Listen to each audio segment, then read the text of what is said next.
Hello, folks. This is Bob Safel. I want to thank you for attending our Thursday night digital asset webinar. Of course, that's Digital Frontier Marketing. And before we get started, we have a unbelievable tidal wave of people in this briefing. I got to make sure you can hear me.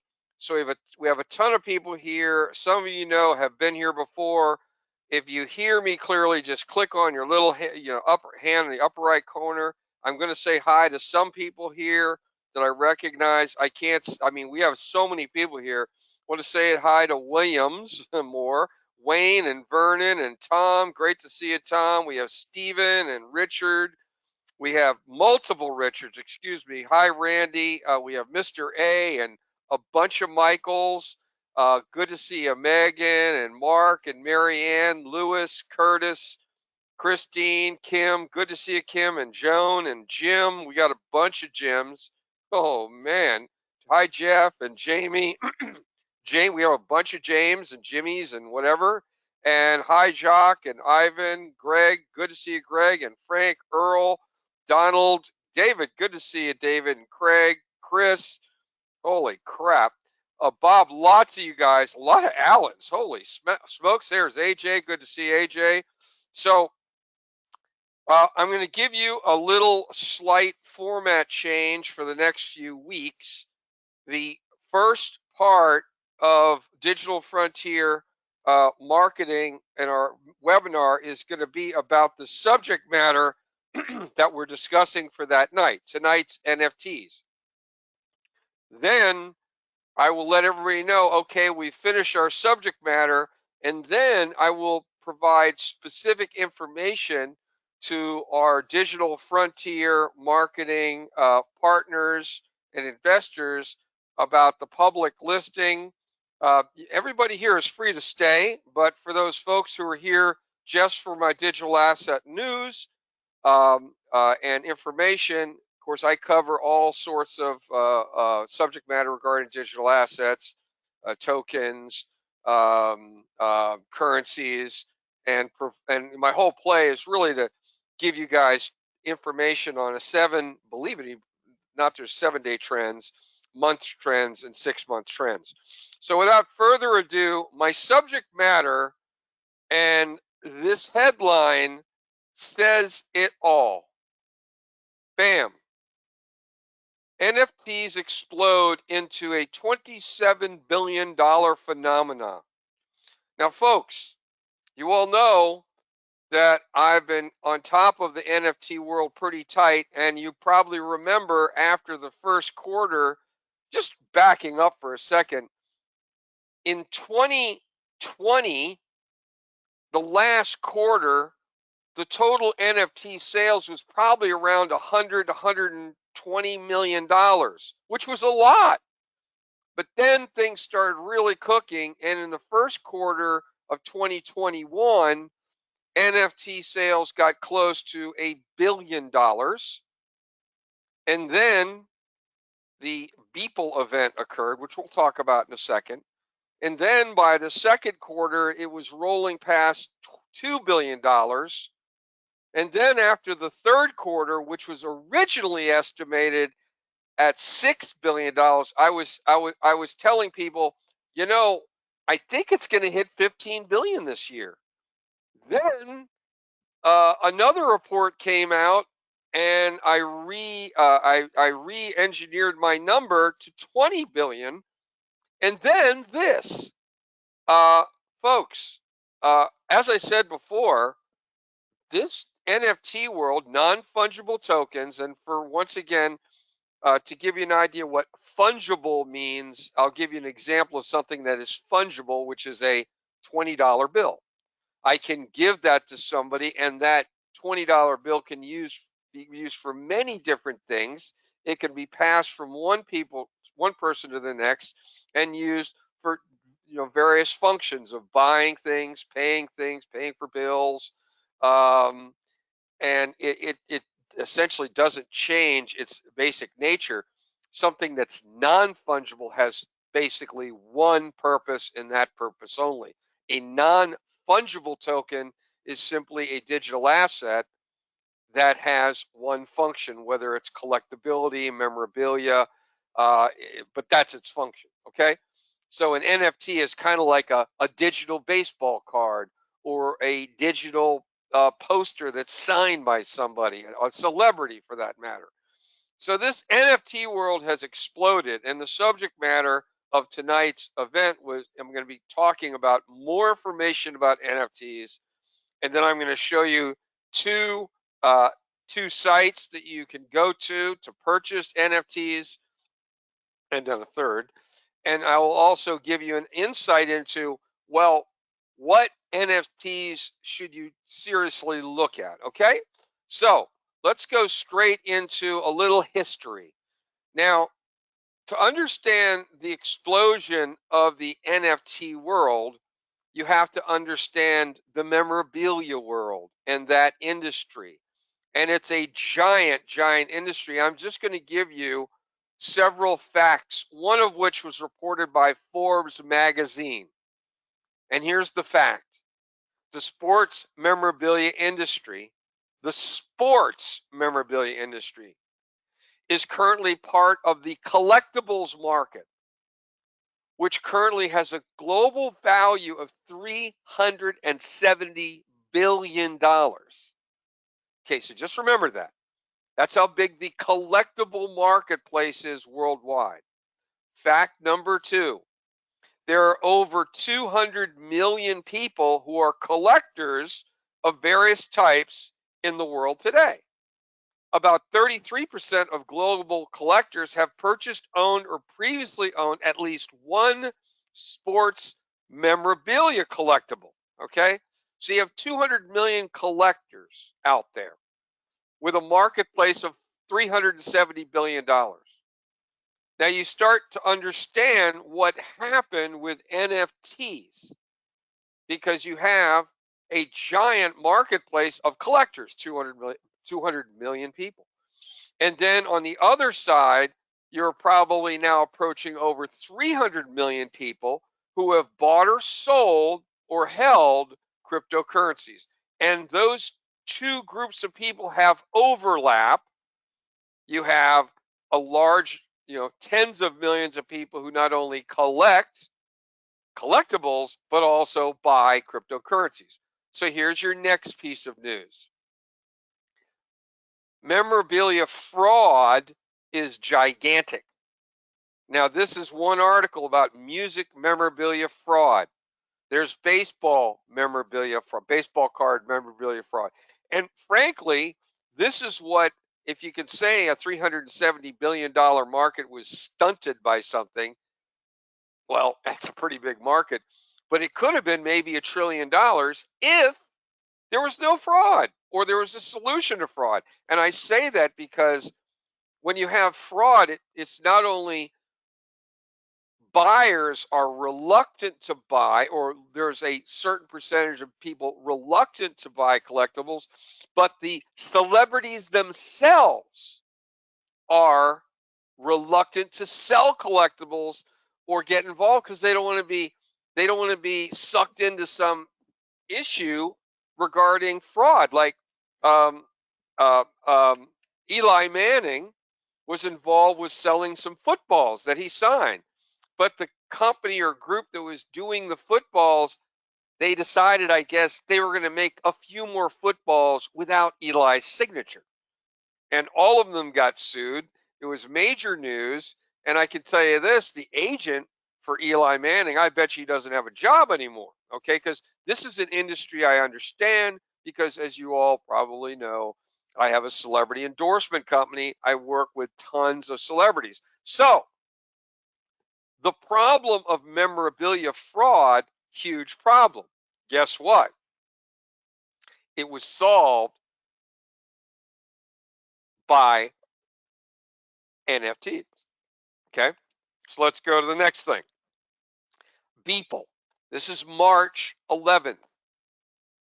Beeple was an artist, and up until November 2020, he had not sold one of his NFTs. He finally sold one for about $100. And I believe that particular NFT by roughly the middle of 2021 was then selling at $6 million.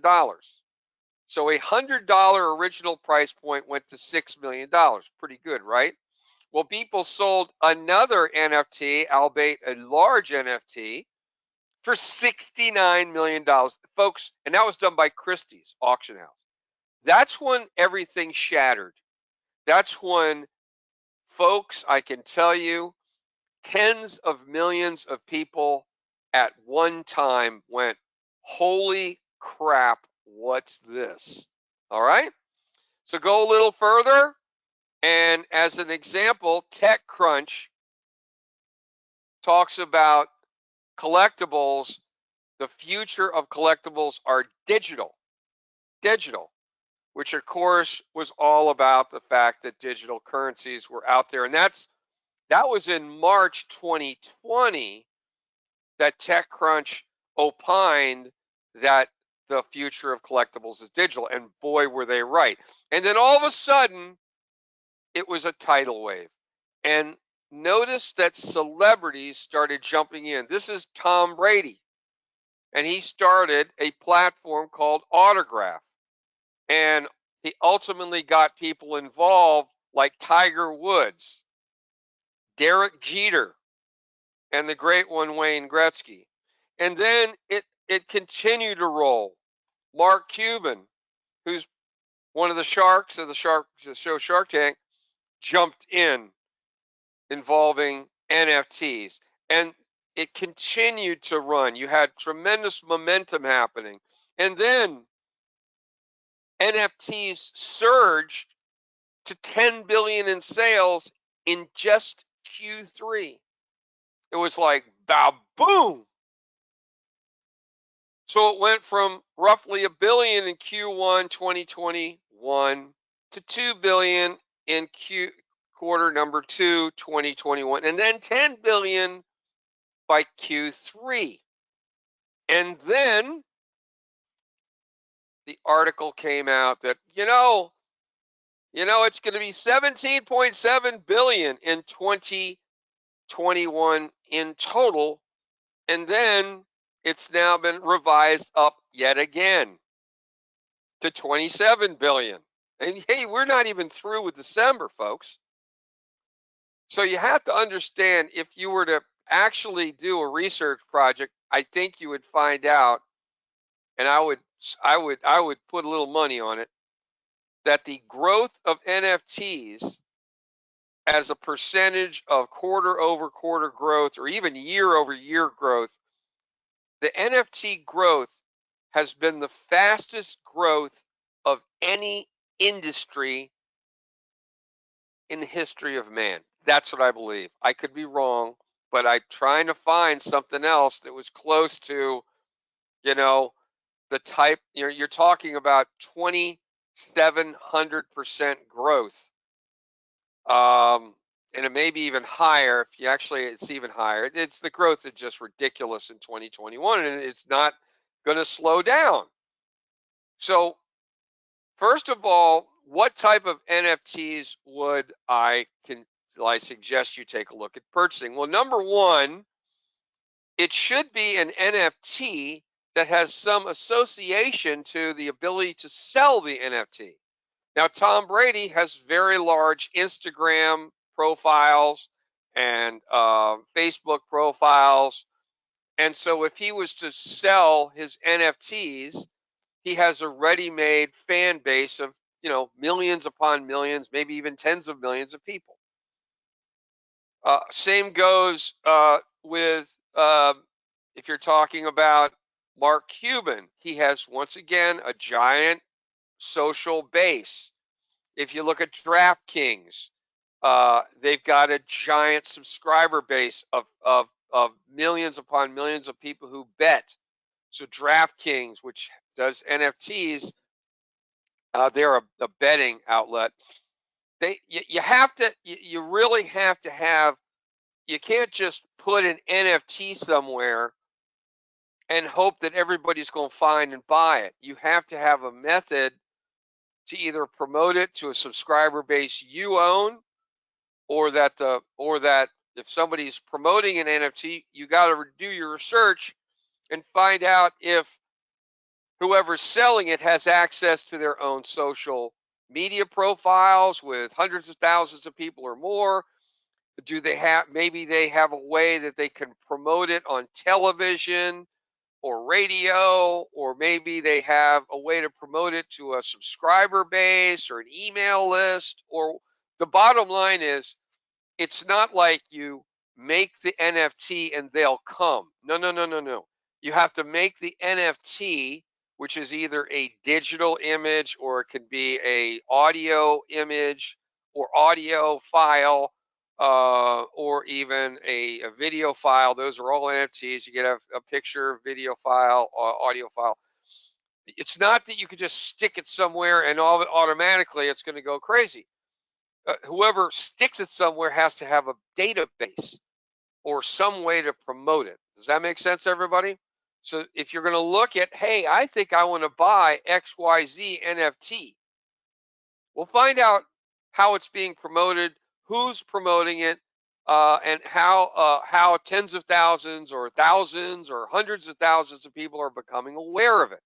Now, two of the big places that NFTs are posted, one of them is OpenSea. Okay, OpenSea. Okay, now why do I know this? Because I have a number of collections there. I have a Celebrium collection. I have an American Stories collection.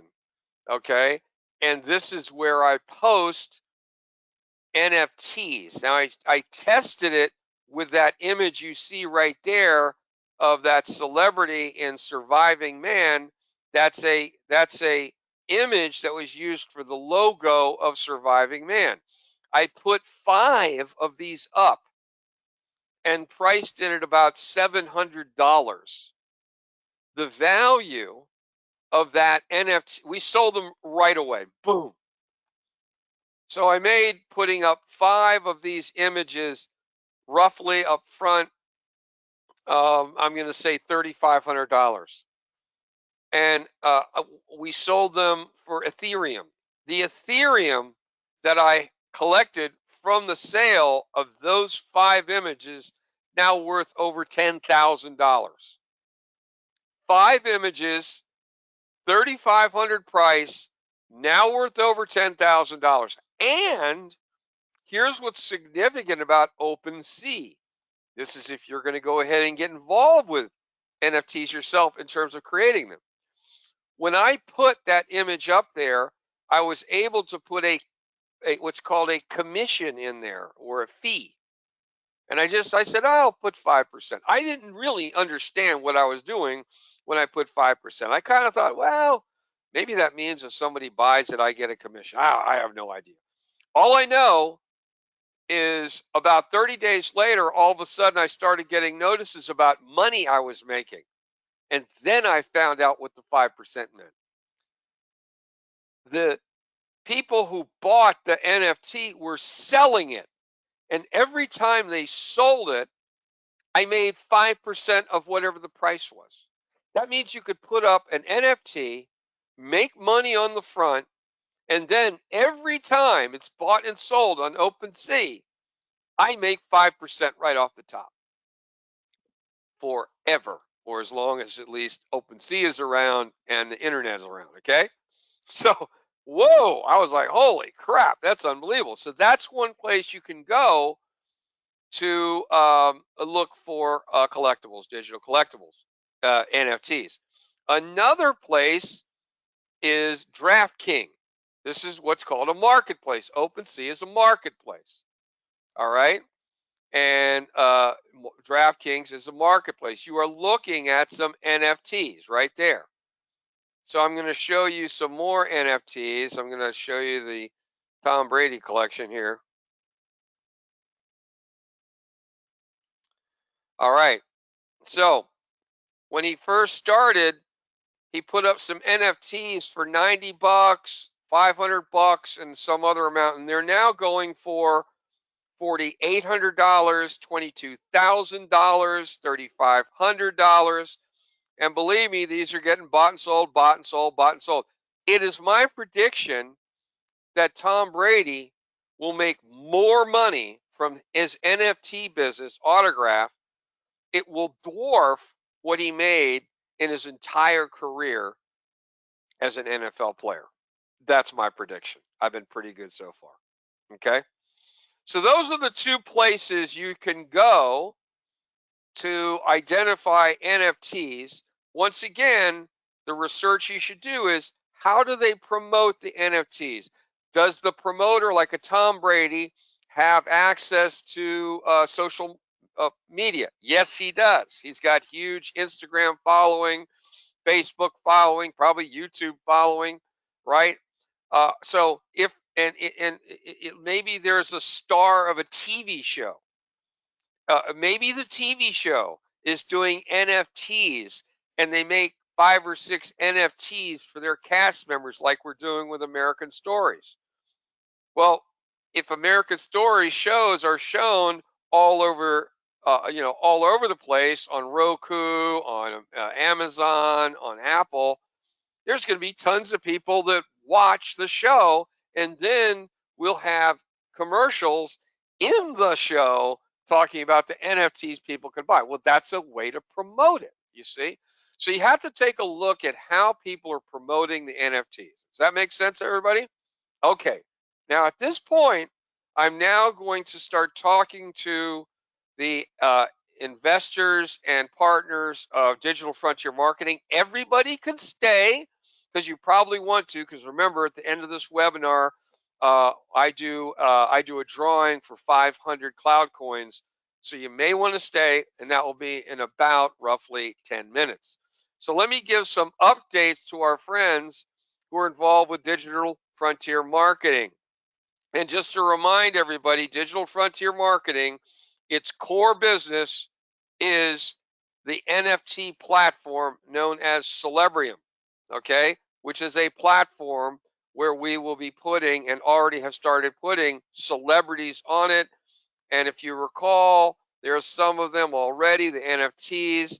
If you all recall, I do have a business involved with celebrities. So I'm going to be able to touch all these celebrities, and this includes NFL, NBA, TV, music. I'm working with Sports Illustrated on getting these football players who are about to go into college. It's called the 99 Best Players in America. I'm working with the Sports Illustrated folks there to get them involved with NFTs. So we're going to be putting all these NFTs on Celebrium. Okay, that makes sense? All right. So that's the core business of Digital Frontier Marketing. But so you understand, Digital Frontier Marketing, when Radatech, if you all probably heard of them by now, goes public, we will be possessing roughly 2.8 million shares of Radatech. That's owned by Digital Frontier Marketing, which, by the way, just having that asset will affect our valuation for when we go public. Digital Frontier Marketing will be public in April. So we'll get our direct listing in April. So Digital Frontier Marketing will be public April. So we'll be, between now and April, we will be busy getting lots of people on Celebrium. Of course, the value of the holding of Radatech, we'll be doing everything we can to get the price of the Radatech shares going sky high, because that will affect the valuation of Digital Frontier Marketing. By the way, Digital Frontier Marketing also owns 6.5 million cloud coins, so you can bet your bottom dollar we're going to do everything we can to promote the hell out of cloud coins. And this is why I have a company called American Stories Entertainment, because now I have a big bullhorn to promote all these different things. You start getting the idea of the strategy we have.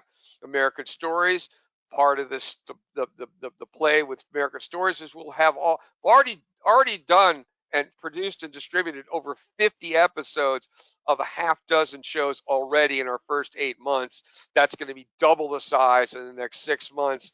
We already have a giant user base, and American Stories will be the bullhorn for digital frontier marketing, NFTs, and of course, Radatech, Cloudcoin. You just watch. It's going to be fantastic. So Radatech, of course, is the technology platform. American Stories is the bullhorn or the soapbox.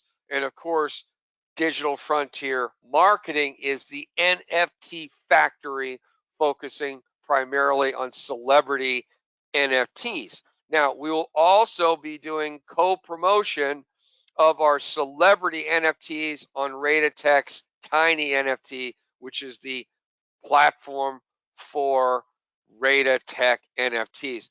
Our NFTs with Celebrium will both be Rata. We'll have all the NFTs that we have on Celebrium.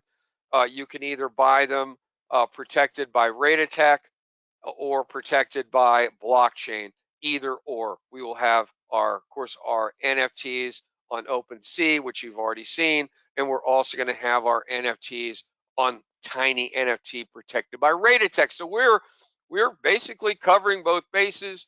We have NFTs protected by Radatech. That's a digital asset protection, and we'll have our NFTs can also be bought on OpenSea. So we really get both sides covered. So I want everybody to understand that digital frontier marketing, what it's all about. And just to go a little further here, just to remind everyone, once again, this is for our digital frontier marketing investors and partners. But here are the highlights of our going public. The company Digital Frontier Marketing will be listed on the OTC. People will be able to buy and sell those shares on E-Trade. It will allow us to raise another very large round of capital in May. We're looking at a $2 million raise at $2 a share. The target date for the direct listing is 10 April. Now, there is more. All existing shareholders of Digital Frontier Marketing, right before we do the public listing, we will do a 4-to-1 stock split. That means if you have 1,000 shares of Digital Frontier Marketing prior to the direct listing, that will become 4,000 shares. Okay. Then after we do the public listing, we're going to do our next raise at $2 a share.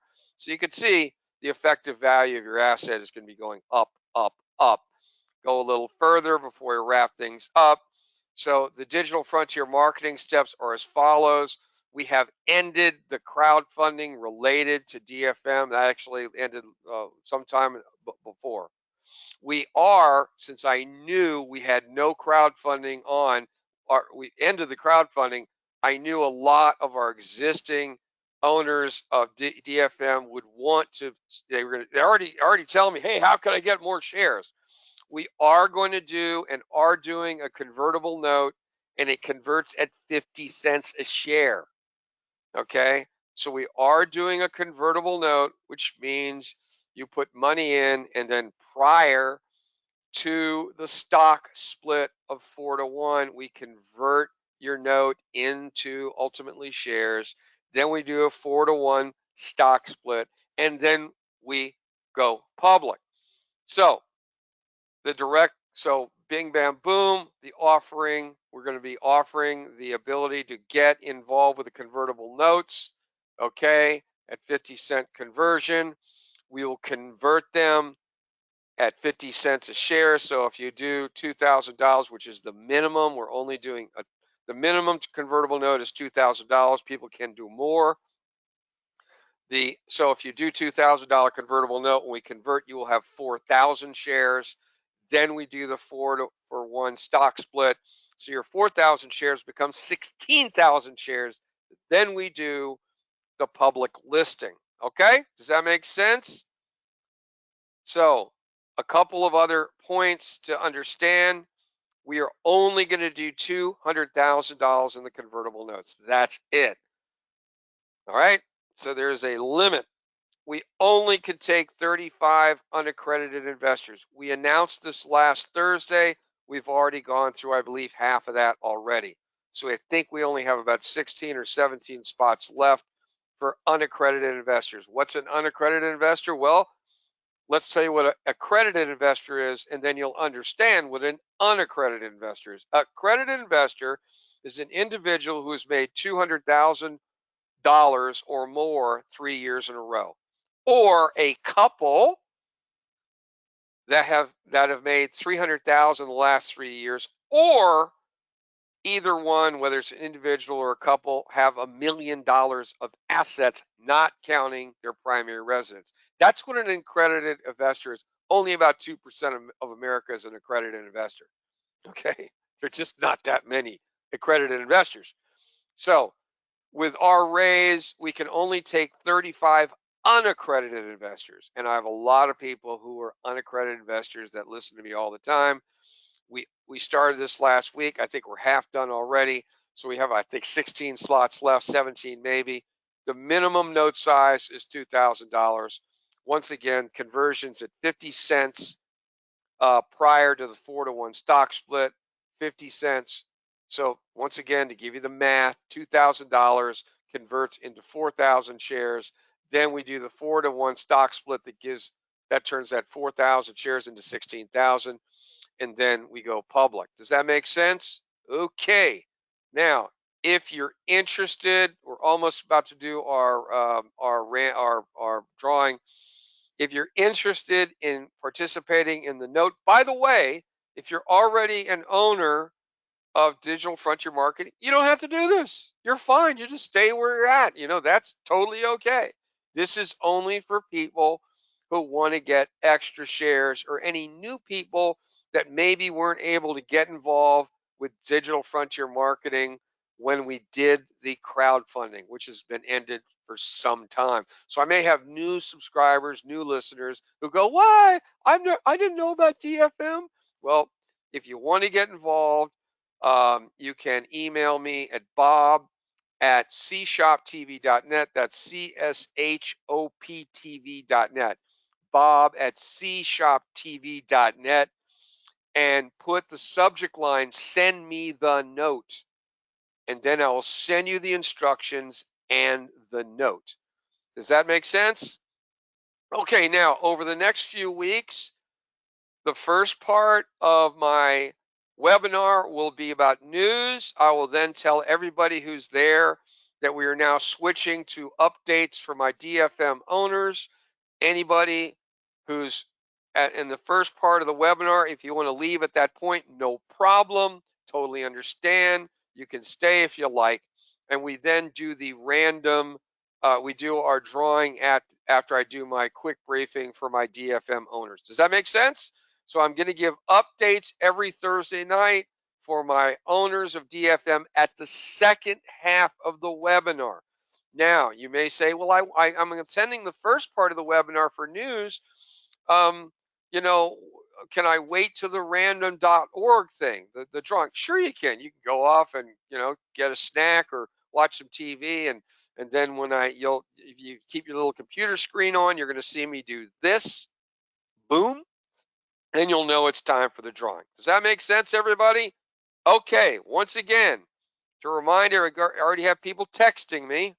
Okay, if you want to have information about the note or get the note, get involved, just email me at bob@cshoptv.net.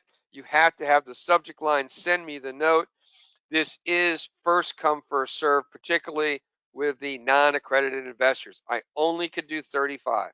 I'm halfway done. Does that make sense? Okay, let's do our drawing. I hope you like the information about NFTs and you learned something. If you're a part of my listeners who get news from me, let's go ahead and do our drawing. Here we go.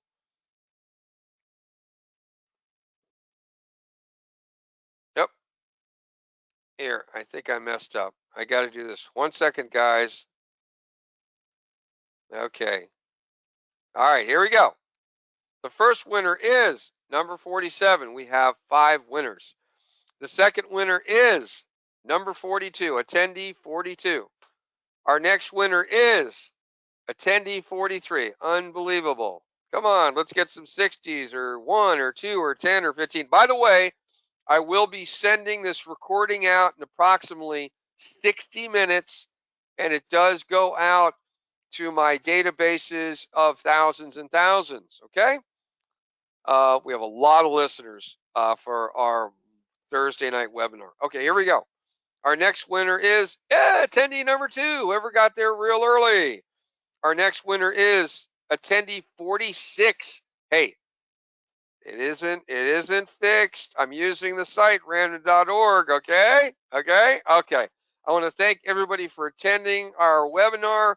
Remember, the first part of our webinar starting tonight and over the next few weeks is going to be my news. The second part is for investors or owners of DFM or people who want to just hang out. And then I will do the quick drawing. Okay. Thanks a lot for attending. Have a great holiday week and weekend and all that good stuff. Thank you.